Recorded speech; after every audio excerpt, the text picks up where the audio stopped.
They say the deepest cuts are made by paper. That morning I discovered they were right when I found his goodbye note on our kitchen counter. But let me take you back to exactly how it felt to have your entire life shattered in just 37 words. I remember running my fingers over his handwriting, the same handwriting that used to leave me little love notes in my lunch bag, only this time his words weren't filled with love.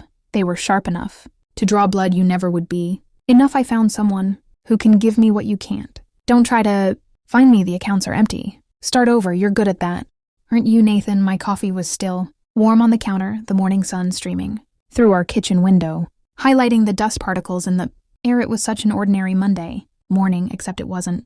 In those few seconds while my brain tried to process what I was reading, I could hear Mrs. Patterson's wind chimes next door, the same one that had annoyed Nathan. For 8 years now, their gentle tinkling seemed to be mocking my collapsing world. I'm Rebecca Thompson. And until that morning, I was just your average public school teacher in Chicago, living what I thought was a modest but happy life, the kind of life where you clip coupons but still treat yourself to a pumpkin spice latte on Fridays, where date nights meant Netflix and takeout, but we were saving for our dreams, my little bookstore cafe and the IVF treatment. We'd been planning for 2 years, 8 years of marriage, 8 years of sharing a bed, dreams and struggles with a man who could write off our entire life together in less than 40 words, but the note wasn't even the worst part. What followed was a symphony of destruction that he had orchestrated perfectly. My hands were shaking as I opened our banking app.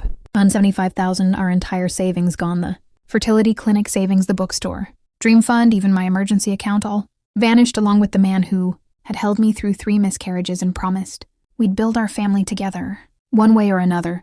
Then my phone buzzed a text from Amanda, the new teacher I'd been mentoring at school. I'm so sorry, Rebecca. I never meant for this to happen. The baby, it's his.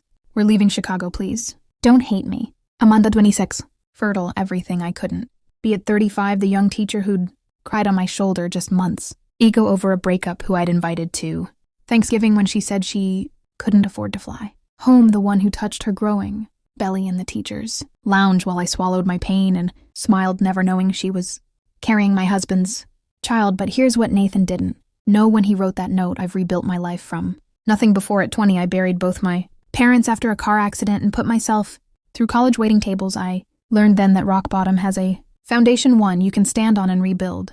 What he also didn't know was that his perfect plan had flaws, big ones. And while he was flying to his new life, thinking he'd left me with nothing.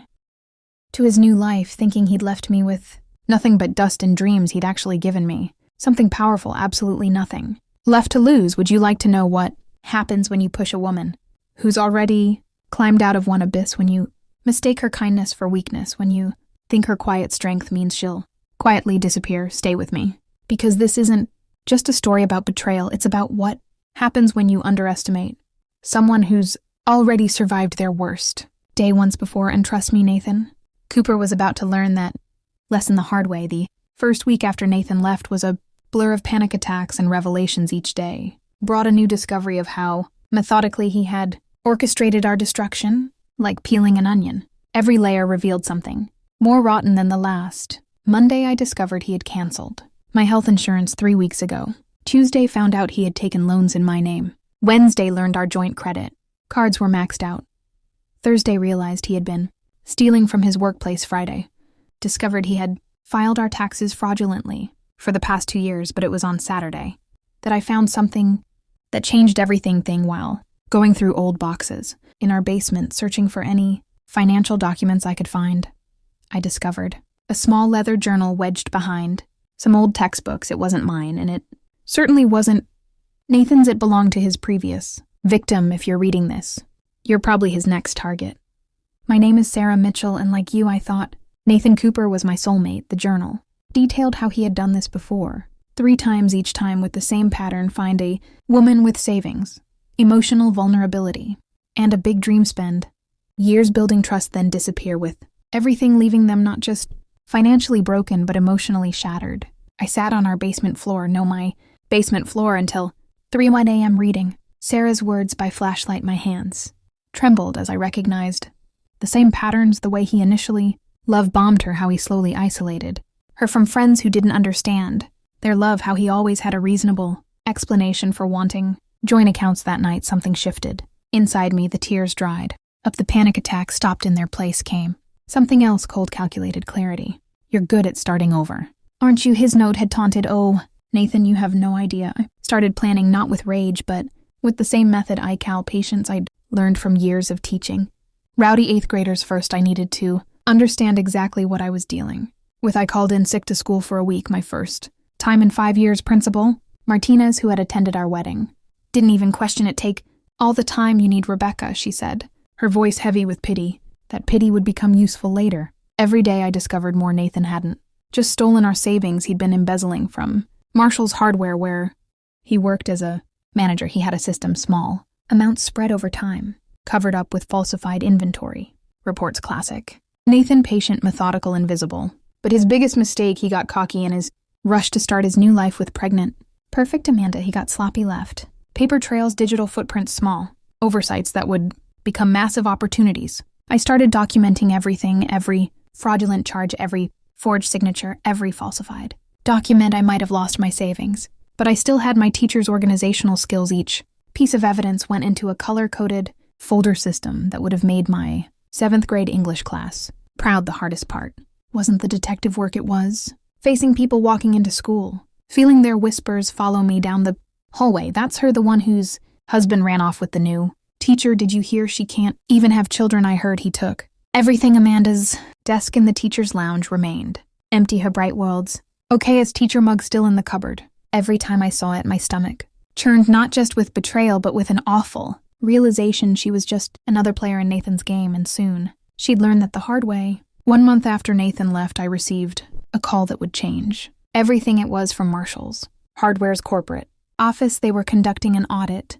Would I be willing to come in and answer some questions about Nathan's management practices? I smiled for the first time in weeks, of course. I said, my voice steady, I want to help in any way I can. That night I sat in my home office staring at the vision board we'd made together, pictures of the bookstore cafe we'd planned, pamphlets from the fertility clinic, our dream home sketches. I took them all down one by one, and in their place I put up something new, a detailed plan of how I would not just survive this, but make sure Nathan never did this to another woman again. Because here's what Nathan never understood about teachers.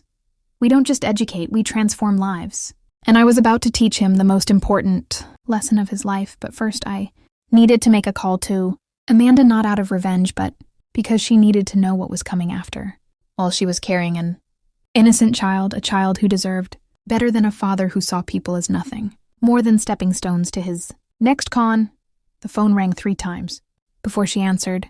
Her voice was small, afraid. Rebecca. Amanda, I said, surprising myself with how calm I sounded. We need to talk, not about Nathan, not about what happened, but about what's coming, because you're going to have to make a choice, and I want you to be prepared. The conversation with Amanda lasted exactly 27 minutes. By minute 5, she was crying. By minute 15, she was asking questions I knew she'd been afraid to face. By minute 20, she was telling me things about Nathan that confirmed my worst suspicions. He's been different lately, she whispered through the phone. Paranoid, he keeps moving our money between accounts. Last week, he screamed at me for asking about his past. I closed my eyes, remembering the same behavior near the end of our marriage. Classic Nathan. Once the mask starts slipping, he can't help but show glimpses of who he really is. Amanda, I said softly, I'm going to tell you something that will sound impossible, but I need you to listen carefully, because your baby's future depends on it. What followed was the hardest part.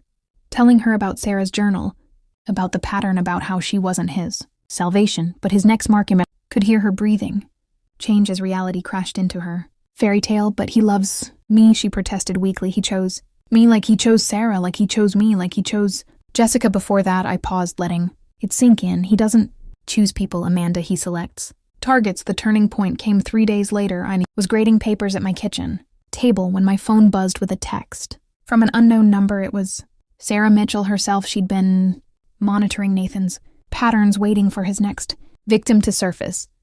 We met at a small diner outside Chicago. Sarah wasn't what I expected. She was elegant, composed, a successful real estate agent now. She reached into her designer bag and pulled out a thick file. I've been building this for 3 years, she said, sliding it across the table. Everything he's done, everyone he's hurt, but I could never use it because coming forward meant admitting how completely he fooled you. I finished. She nodded, eyes glistening. That file was dynamite. Bank statements, photos, email trails, even a flash drive with recorded conversations. Sarah hadn't just documented her own case, she'd built a complete history of Nathan's cons, but the real bombshell came when my phone lit up. Again, this time it was, "Amanda, I found something in his laptop." Her message read, "Rebecca, I think I'm going to be sick. He's already looking at houses in another state," and another woman's name that night. As I sat in my empty house looking at all the evidence spread across my dining room table, I realized something that made me laugh out loud. Nathan hadn't just given me nothing to lose, he'd given me everything I need to destroy him, because Nathan Cooper, master of careful planning, had made 3 critical mistakes he assumed I was broken, beyond repair he didn't know about. Sarah's file, he never imagined his pregnant girlfriend would turn against him, but his biggest mistake, he thought this was about money. It wasn't. This was about justice, about protection, about making sure he never did this to another woman. Again, I picked up my phone and made one final call that night to Amanda. "Are you ready?" I asked her. Voice was stronger now, anger replacing fear. "Yes. Tell me what you need me to do." The next morning, Nathan Cooper would wake up to find his carefully constructed world beginning to crumble, and he wouldn't even see it coming. The next few weeks were a whirlwind of calculated moves and sleepless nights. I'd always been good at chess, but this